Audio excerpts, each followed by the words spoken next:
غریب سے غریب آدمی سے لے کر صحابی سے لے کر اوپر تلک سب انصاف پسند تھے، ایک دوسرے کی مدد کرتے تھے، ہیلپ کرتے تھے، تبھی جا کر مدینہ ریاست بنی تھی۔ خالی عمران خان کے نعرے لگانے سے مدینہ ریاست بن جائے گی؟ سیاست دانوں میں تو ہیں ہی بھیڑیے، کالی بھیڑیں بیٹھی ہیں، وہ تو چلو کرتی ہیں، لیکن عوام بھی جو ہے نا مجبوری کا فائدہ اٹھاتی ہے۔ ماسک مہنگے بیچنا، اب خیمے مہنگے بیچے جا رہے ہیں، مزید اب راشن ہڑپ کیا جا رہا ہے۔ 4 ارب روپے کا سندھ کو راشن ملا ہے، ہمیں تو نہیں ہے امید کہ 4 ارب کا راشن وہ سندھ حکومت پورا تقسیم کرے بھی غریبوں میں۔ اول تو ہمیں سوال یہ کرنا چاہیے کہ جس صوبے میں آپ نے 15 سال حکومت کی، وہاں اس صوبے کی بہتری کے لیے آپ نے کیا کیا؟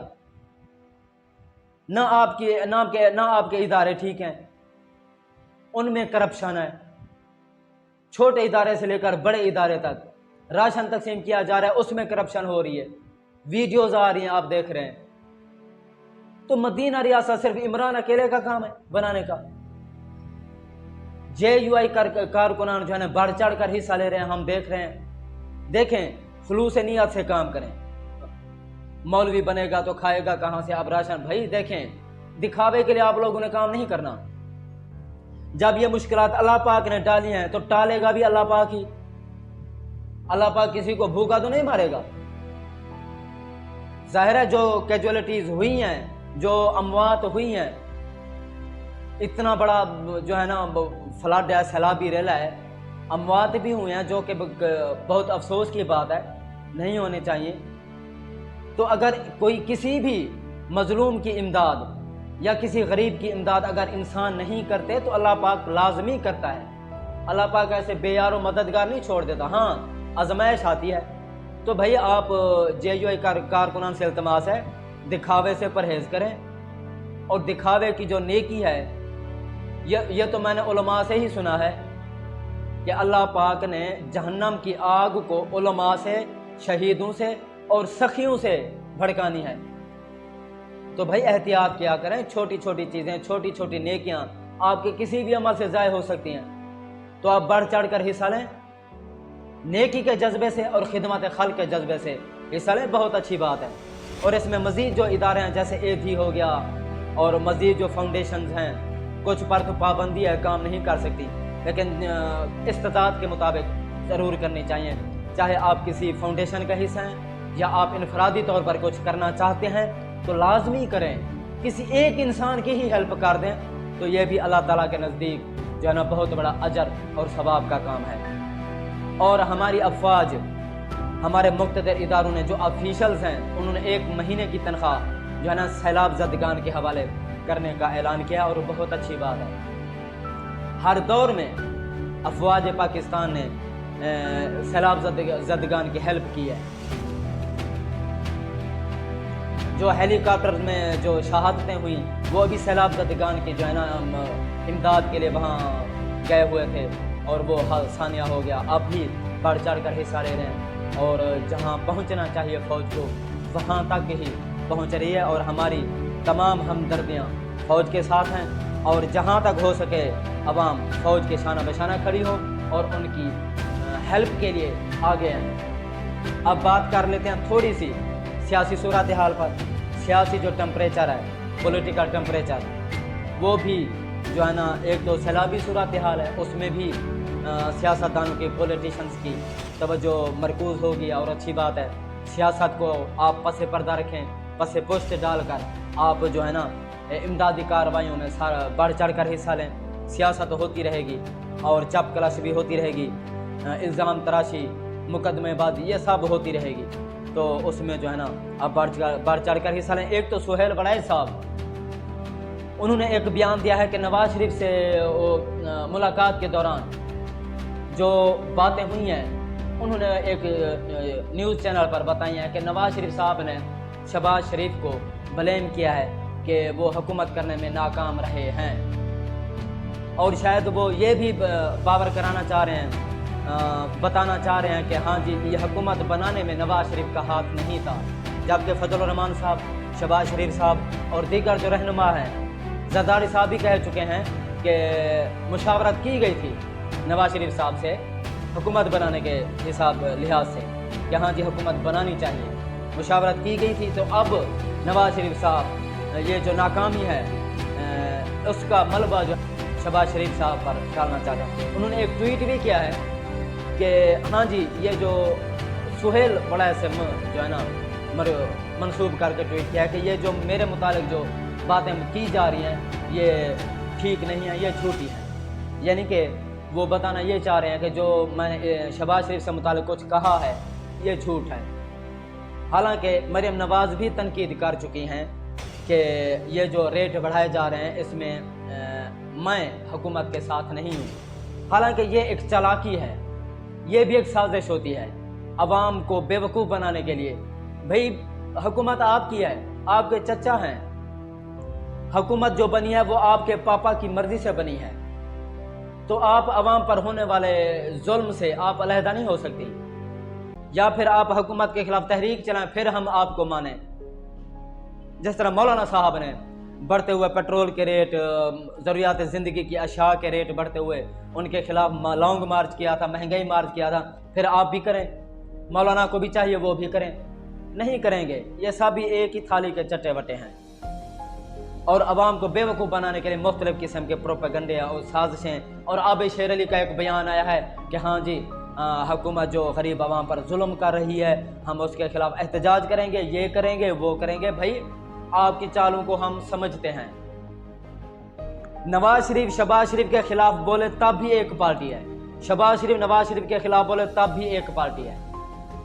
یہ سب ہمدردی حاصل کرنے کے لیے کہ ہاں جی نواز شریف صاحب فرما رہے ہیں کہ آپ اس کے خلاف ہو جائیں تو میں اب الیکشن لڑوں گا، اب مجھے ووٹ دیں۔